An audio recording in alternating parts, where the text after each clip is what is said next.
Welcome, fiends and freaks, to yet another installment of Uberdemon's Movie Morgue.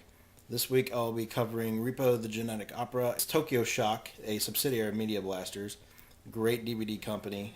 They also own Shriek Show, which released a lot of horror titles that I really enjoy, especially a lot of old 80s spaghetti splatter films, a bunch of horror films from the 80s and that came from Italy, and as well as other regions. Tokyo Shock is their Japanese, Asian culture based label. So, moving on, I want to start with discussing a new animated feature with the success of Final Fantasy VII Advent Children and the success of the Final Fantasy series uh, has spawned a desire for more animated video game films coming out, and more specifically here in the States to home video. And so Resident Evil, also being a very popular zombie video game survival horror franchise, decided to follow in the footsteps of Final Fantasy by releasing Resident Evil Degeneration on this is a Blu-ray disc, and it was actually a pretty decent movie for what it was. It could have been a little better, but it could have been a hell of a lot worse. The animation's really cool. The idea was cool. It was pretty over the top as far as what some of the stuff that's been done in the Resident Evil universe before, kind of shifting focus away from Umbrella in this film. So I thought that was kind of cool. I definitely recommend picking it up and checking it out if you're a fan of the Resident Evil series, or if you just like zombies or animated films. Moving on, I had the privilege to go to the one night showing of Repo the Genetic Opera here in Indianapolis at the Landmark Theater at Keystone at the Crossing. And Terrence and Darren, the creators of the movie, and well, even the stage show, they started Repo together. They came to visit and show us their wonderful, wonderful film, and that's Repo the Genetic Opera, which is hilarious because this is their third leg of their road tour. So they're just doing one night showings in various cities at one theater during the evening, and various cast and crew members who come for question and answer sessions. People come dressed up as the characters, and it really is a fusion of what they were trying to do, Blade Runner and Rocky Horror Picture Show. Seems like a strange combination, but not really at first. When you get into it, it's amazing. This is probably the best musical to ever come out in 20 years. I know Poltergeist was kind of a musical too, but it was it was a little more comical of a musical, which is great, and I'm not trying to cheapen the quality of that film at all. But as far as a more serious toned, great musical, this fits the bill. Also in attendance at the showing was Spooky Dan from Bloody Disgusting. Thanks for coming out, Terrence, Darren, and Spooky. It was great to see you all there. And actually, one cool thing that happened is Spooky Dan had a puppet version, like of Zydrid Anatomy that he had done, which was really hilarious. And I was glad that he brought that and shared that with us as well. So people came dressed up like the characters from the movie, and they all lined up, and they had a costume contest, and the winner won a free Repo T-shirt. So that was pretty cool. Repo the Genetic Opera stars such great. It's really an ensemble cast of a bunch of actors and musicians, really, that have joined together for this great novel idea of this fantastic avant-garde 21st century opera. The entire movie is sung, and the cast consists of people like Paul Sorvino, which actually is an opera singer. He sings opera, so he's a perfect fit for the role of Rotti Largo, the owner of Genco. And also starring alongside Paul Sorvino are Bill Moseley, better known nowadays as Otis from the Devil's Rejects House of a Thousand Corpses films. I'll always know him as Chop Top from Texas Chainsaw Massacre 2, as well as all the other great roles he's done over the years and continues to do. And a great combination of Bill playing Luigi Largo and Ogre from Skinny Puppy playing Pavi Largo, the brothers. And although I begrudgingly hate to admit this, Paris Hilton is also in this movie.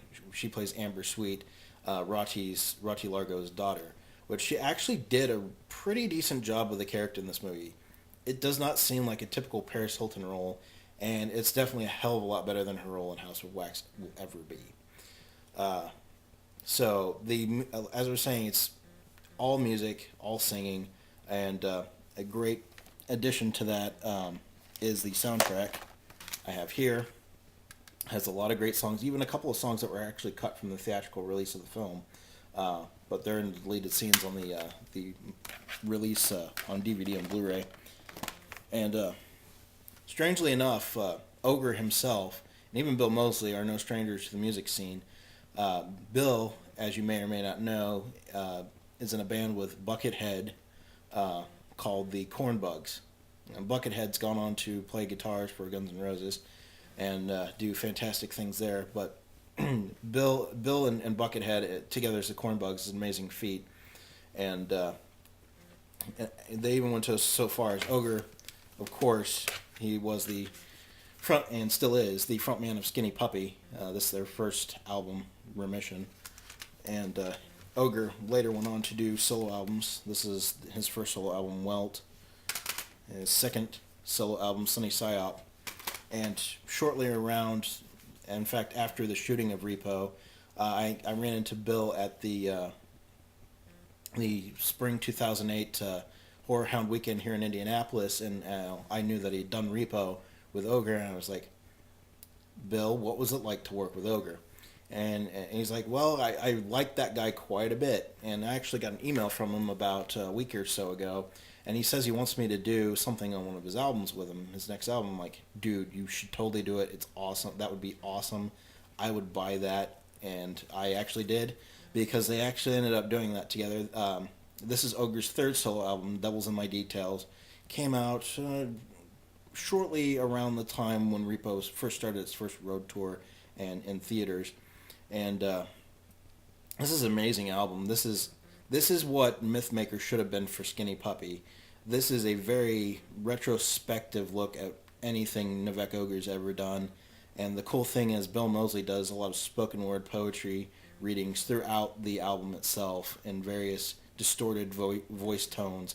Very cool. Check it out if you're a fan of Bill, Ogre, or otherwise. Very cool. And the strange thing is Ogre is actually no stranger to the film industry. He actually had like a blink and you miss him spot in Greg Araki's The Doom Generation, which this copy so happens to be signed by James Duval. And so he signed one of his quotes to it. He signed one of his quotes on the cover of this, and to me, it's pretty cool. But yeah, Skinny Puppy was in this movie for a split second. They played a gang of goons. You see Nevek Ogre's face maybe once, the back of like Seven Keys' head, and that's about it. But in Repo, you see a lot more of Ogre. He's actually a pretty primary character for this film. And he has quite a few spoken roles and a couple of singing parts in some of the songs. Definitely recommend checking out Repo if you have the time, or you're looking for something completely different. That avant-garde first true changing movie of the 21st century of opera and music and just crazy hilarity. Another side note on the soundtrack, such artists contributed like Sean Crahan, the clown from Slipknot, Daniel Ash did some of the guitars, and Belasco, who, as you may or may not know, played bass for Rob Zombie for a few years during his solo career after he broke away from Rob Zombie. So that's definitely check it out, Repo.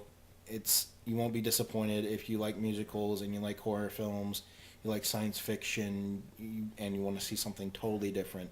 You're tired of the same old horror remakes, J-horror remakes, and the like. The current horror trends in America are broken in this film, and I'm glad they did that.